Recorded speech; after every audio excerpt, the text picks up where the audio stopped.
Hi, Facebook. This is Paul, and I don't usually do this because I usually don't like to be in front of the camera. Um, it's not typical of me, but recently several of us lost a very close friend, and I've been really thinking for the last 24 hours about how to come to terms with that. It was shocking and upsetting to many of us. He was a very good guy, uh, and and I know a lot of us feel very helpless about what led to this death, and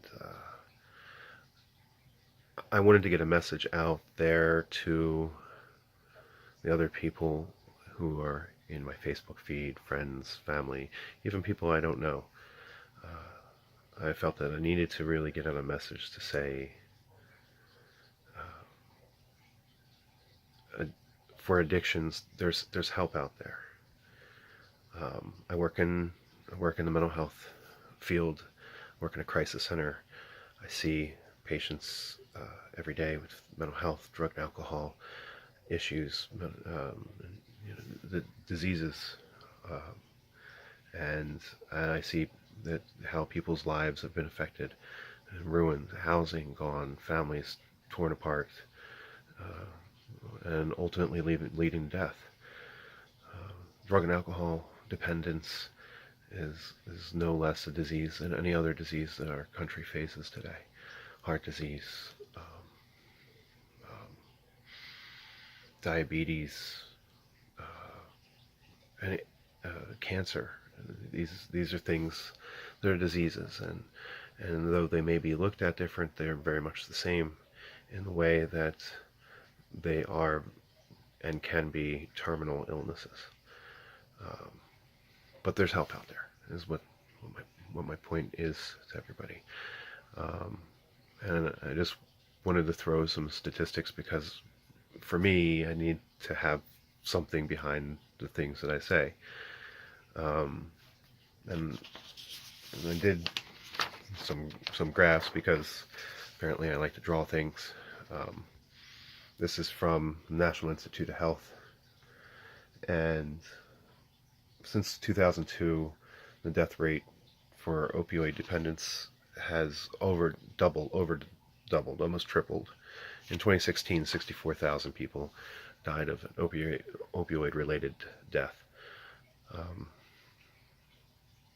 So that got me thinking to, how do people access treatment? Why do people access treatment? Why don't they access treatment?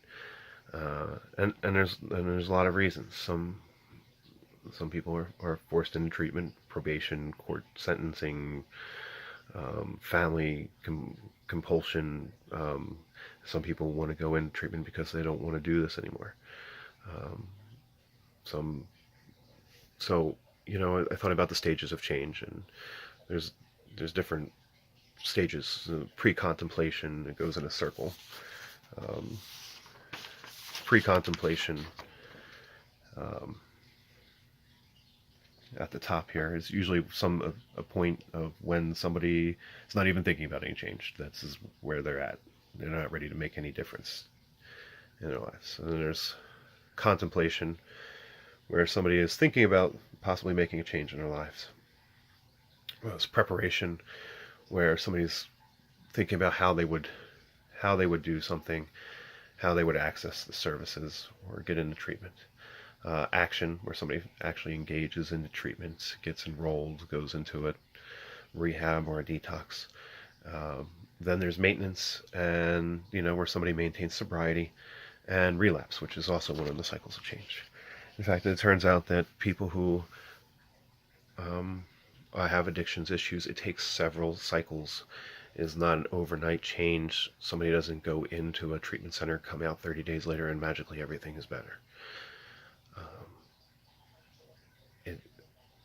It sometimes, and relapse is part of this.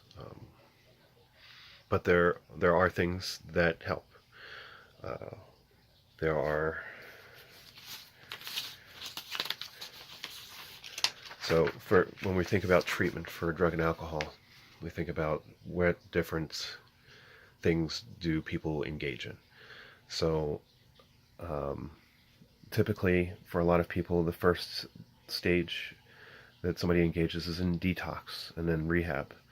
Detox is typically utilized for stepping down off a chemical dependence, usually using some assisted medications, and then transferring into a rehab program where someone has supportive counseling, groups, individual therapy, a social worker to work out issues that may be going on at home, um, and how to learn to work a 12-step program.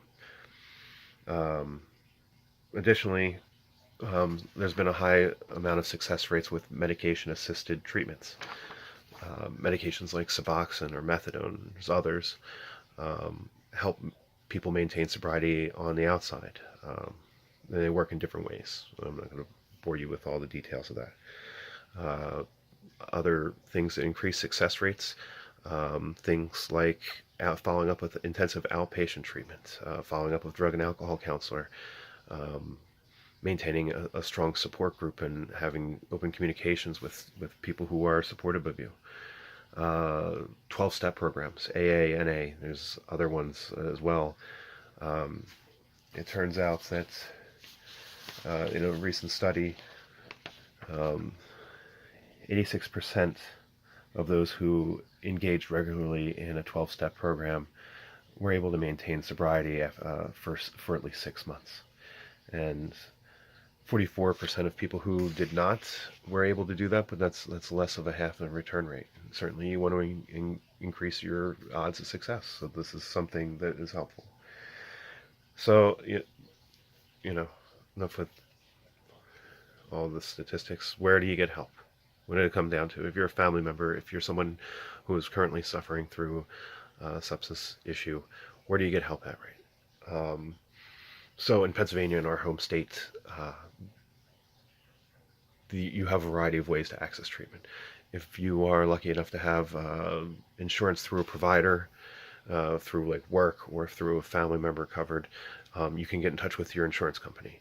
On the back of your Aetna or Blue Cross card or whomever, Cigna, there's typically a phone number that has mental health and substance abuse or some combination of that. You can call them, get in touch with a customer service agent, and ask for a referral and what sites that you can get into for treatment. In Pennsylvania, if you don't have insurance or you have Medicaid, you can access treatment and get an assessment. In Pennsylvania, we currently go through a system that's called the PCPC.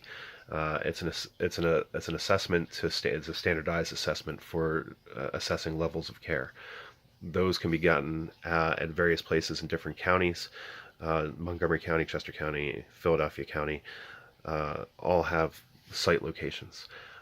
If you don't know where those are, you can get in touch with your local crisis center, and they will have information on where you can access getting an emergency evaluation for placement in a drug and alcohol program.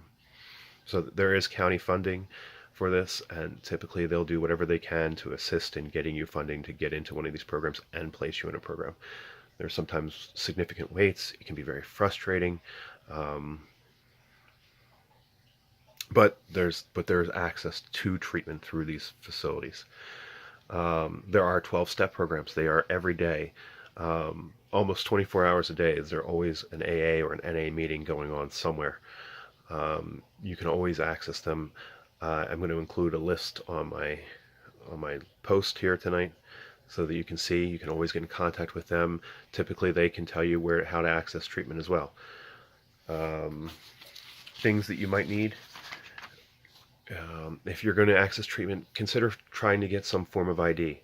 If you're in Pennsylvania and you are uninsured, to get county funding, you typically have to have an ID for the county that you're seeking treatment in. Everything is county-centric. But